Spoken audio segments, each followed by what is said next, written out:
Hello guys, मैंने अपने पिछले वीडियो के कमेंट्स पढ़े जहां पर मेरे दो व्यूअर्स कहते हैं। एक व्यूअर कह रहा था कि शिनोबू स्ट्रॉन्गेस्ट हाशिरा है, तो दूसरा कह रहा था कि ग्योमी। बट आज मैं इस शॉर्ट्स में यही बताऊंगा कि हाशिरा स्ट्रॉन्गेस्ट है और किस तरह देखा जाता है कि वो स्ट्रॉन्गेस्ट है।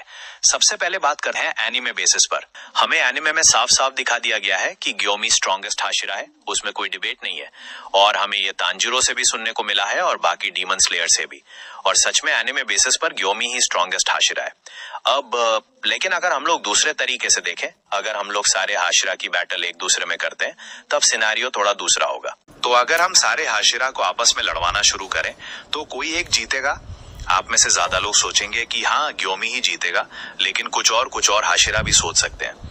मगर कोई शिनोबू नहीं सोचेगा, क्योंकि ज्यादातर शॉर्ट्स में और इंटरनेट पर उसे वीकेस्ट हाशिरा बताया जा रहा है।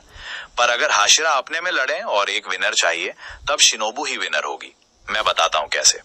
हाशिरा एक दूसरे को कैसे मार सकते हैं, किसी का सर काट के, किसी के क्रिटिकल बॉडी ऑर्गन पर अटैक करके।